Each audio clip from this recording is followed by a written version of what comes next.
के दीक्षांत परेड समारोह राजस्थान पुलिस सेवा प्रशिक्षु 55वें बैच के कार्यक्रम के अवसर पर कार्यक्रम में गृह राज्य मंत्री जवाहर सिंह जी मैडम साहब, हमारी जयपुर की सांसद मंजू शर्मा जी, सिविल लाइन के विधायक गोपाल शर्मा जी, मुख्य सचिव सुधांशु पंत जी, महानिदेशक पुलिस राजीव शर्मा जी, निदेशक आरपीए एस सेंगाकर जी, राजस्थान पुलिस के सेवानिवृत्त माननीय डीजी, राजस्थान पुलिस के उपस्थित अधिकारीगण और ट्रेनिंग के और सभी परिवारीजन और इस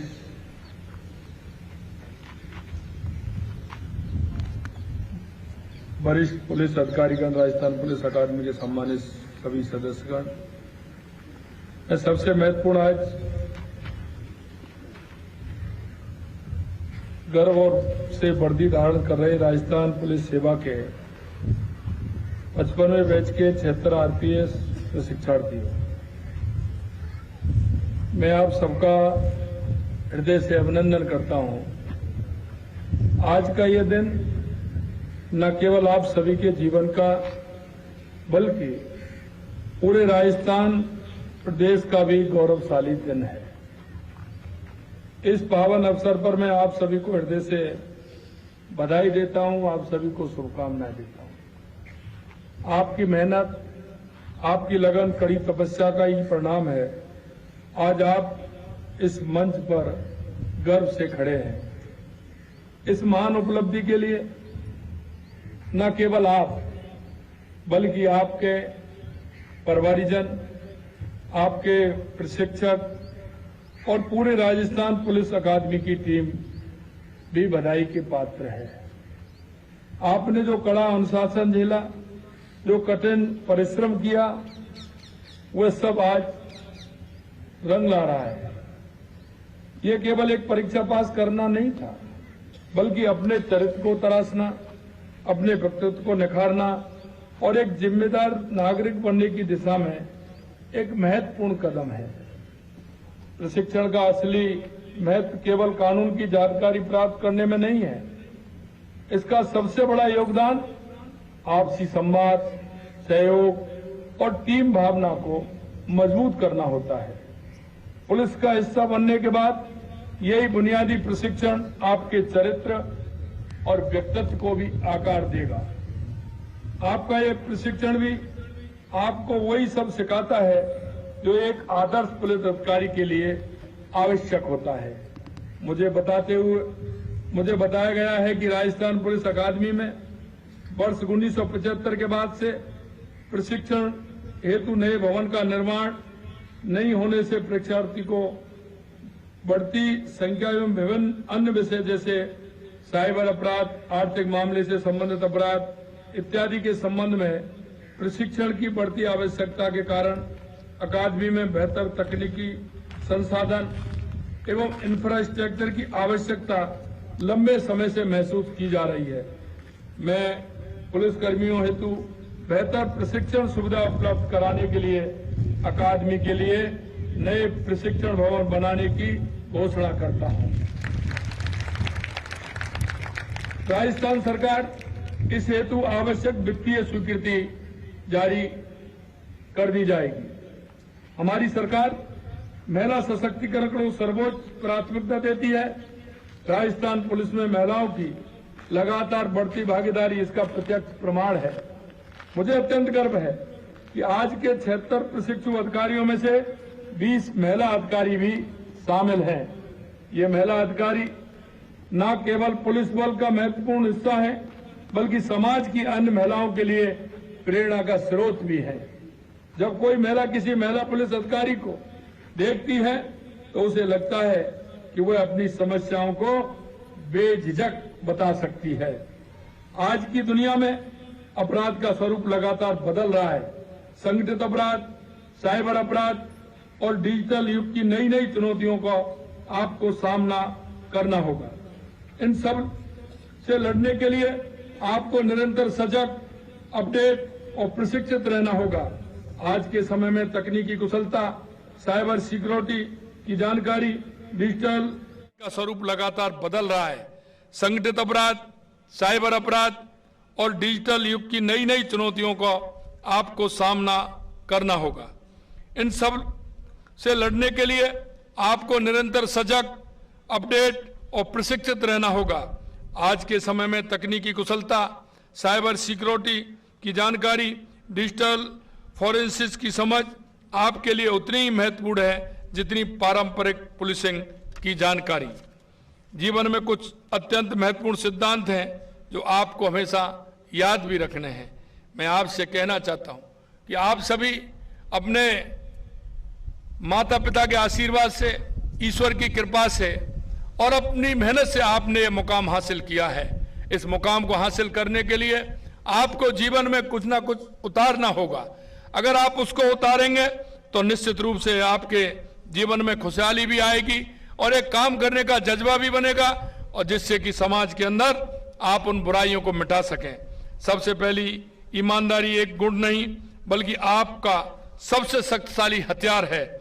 जब आप भ्रष्टाचार से दूर रहते हैं तो आपके सिर हमेशा ऊंचा रहता है। याद रखिए, एक ईमानदार पुलिस अधिकारी की आवाज में वो ताकत होती है जो हजारों भ्रष्ट लोगों के सामने भी डरती नहीं है। पुलिस की वर्दी में पहनने के बाद आप पर कई तरह के दबाव आएंगे, कभी राजनीतिक दबाव, कभी सामाजिक दबाव, कभी व्यक्तिगत चुनौतियां, लेकिन मैं कहता हूं कि हर कठिन परिस्थितियों में धैर्य और संयम से काम लेना ही आपकी सबसे बड़ी शक्ति होगी। निरंतर अध्ययन और नवाचार की भावना ये हमारे अंदर होनी चाहिए कि निरंतर सीखना, क्योंकि आपका प्रशिक्षण हो गया लेकिन आपका जो अनुभव है, आपको जो सीखना है, ये निरंतर जीवन में जारी रहता है। आज का जमाना तेजी से बदल रहा है। जो तकनीकी कल थी वो आज पुरानी हो गई। इसके लिए हमें आपको हमेशा सीखने की भूख रहनी होगी। नए कानून, नई तकनीकें, नए अपराध के तरीके, इन सब की जानकारी लगातार अपडेट करते रहें। एक मैं कहना चाहता हूं, जो टीम वर्क से काम होता है उसमें आनंद अलग आता है और हम मुकाम तक पहुंचते हैं। जो हमने हमारे जीवन में जो लक्ष्य लिया है, अगर टीम भावना से काम करेंगे तो उस लक्ष्य को प्राप्त करेंगे। पुलिसिंग एक टीम का काम है। अकेला व्यक्ति कितना भी बहादुर हो, वह हर जगह नहीं हो सकता। जब आप अपने साथियों के साथ मिलकर काम करते हैं तो आपकी शक्ति कई गुनी बढ़ जाती है। आपसी भाईचारा और विश्वास ही आपको हर खतरे से बचा सकता है। अपना अपराध नियंत्रण और प्रदेश में शांति व्यवस्था बनाए रखना हमारी सरकार की प्राथमिकता है और इस लक्ष्य को पूरा करने में हम आपका पूर्ण सहयोग चाहिए। मुझे खुशी है कि प्रदेश में अपराध का ग्राफ लगातार गिर रहा है। वर्ष 2023 से वर्ष 25 में अपराधों में 19.45% की कमी तथा 2024 से 25 में अपराधों में 13.90% की कमी सामने आई है। अनुसूचित जाति अत्याचार में 17.80% और अनुसूचित जनजाति अत्याचार में 18.77% की कमी आई है। महिला अत्याचार के मामले में भी 9.24% की कमी आई है। इन आंकड़ों से यह साफ है कि प्रदेश में अपराध और शिकायतों के स्तर पर में सुधार और ठोस कदम उठाए गए हैं।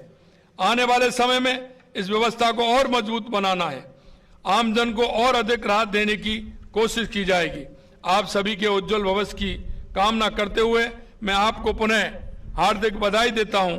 राजस्थान की जनता को आप पर गर्व है और मुझे पूर्ण विश्वास है कि आप सभी अपनी सेवा से इस विश्वास को और मजबूत करेंगे। आपका भविष्य उज्जवल हो, आपकी सेवा सफल हो और आप सभी स्वस्थ रहें, खुश रहें। अंत में इतना कहना चाहता हूं मेरे भाई और बहनों कि आप सभी उस जनता की सेवा में जा रहे हैं। हमें उस सेवा को किस तरह से आगे बढ़ाना है, जनता के अंदर विश्वास बढ़ाना है और विश्वास के साथ हमें काम करना है। क्योंकि अगर हम विश्वास के साथ काम करेंगे तो जनता के प्रति हमारी जो मन में विश्वास हमारे प्रति है वो और बढ़ेगा। मैं इतना ही कहना चाहता हूं कि आप अपने जीवन में और ऊंचाइयां छुएं और आप राजस्थान का नाम रोशन करें। इतना ही मैं कहना चाहता हूं। आप सभी को बहुत बहुत धन्यवाद। जय हिंद, जय भारत, जय राजस्थान। बहुत धन्यवाद मुख्यमंत्री महोदय। कुछ पल और मंच पर रहने का आग्रह मुख्य अतिथि महोदय से। तो प्रदेश के मुख्यमंत्री भजनलाल शर्मा को आप सुन रहे थे, आरपी में दीक्षांत परेड समारोह और संबोधन दे रहे थे, हौसला अफजाई कर रहे थे, क्योंकि आरपीएस प्रोबेशनर बैच संख्या 55 की ये परेड और जिसकी सलामी खुद मुख्यमंत्री भजनलाल शर्मा लेते हुए नजर आए। बेहद महत्वपूर्ण तस्वीरें हैं, क्योंकि उन्होंने कहा कि आपको प्रशिक्षण पर जोर देना चाहिए। क्या प्रशिक्षण दिया जाता है और क्या प्रशिक्षण लिया जाता है, और वही बेहद महत्वपूर्ण होता है। फिलहाल जयपुर के आरपीए की तस्वीरें हम आपको दिखा रहे हैं। आरपीएस प्रोबेशनर बैच संख्या 55 का ये परेड समारोह आयोजित किया जा रहा है। मुख्य बातें यहाँ पर प्रदेश के मुखिया द्वारा की गई और बेहद महत्वपूर्ण तस्वीरें अपने आप में बनती नजर आ रही है। और हालांकि हो सकता है कि मीडिया से रूबरू भी होंगे, वो तस्वीरें भी हम आपको लगातार दिखाएंगे, लेकिन फिलहाल अपने संबोधन के जरिए जवानों की हौसला अफजाई यहाँ पर करते हुए नजर आए। जो बेहतरीन काम इन दिनों किया गया है और जिन्होंने अपने अपने क्षेत्र में अहम योगदान दिया है, उनको यहाँ पर सम्मानित भी करते नजर आए मुख्यमंत्री भजनलाल शर्मा। और 3 तस्वीरों के जरिए पूरे समारोह की तस्वीरों को हम आपको बयां कर रहे हैं। परेड की सलामी ली गई, इसके अलावा सम्मानित किया गया और अभी जो संबोधन दिया गया वो भी अपने आप में बेहद खास था, क्योंकि सबसे महत्वपूर्ण होता है कि जब घर का बड़ा, हमारे घर में भी ऐसा ही होता है कि परिवार में घर का जो बड़ा होता है आपकी हौसला अफजाई करता है, आपको शाबाशी देता है और आगे बढ़ने की प्रेरणा देता है। और वही तस्वीर हम आपको दिखा रहे हैं, क्योंकि जिनके कंधों पर सुरक्षा की जिम्मेदारी है उन्हीं को यहाँ पर हौसला अफजाई और प्रशिक्षण पर जोर देने की बात यहाँ पर प्रदेश के मुख्यमंत्री द्वारा कही गई है।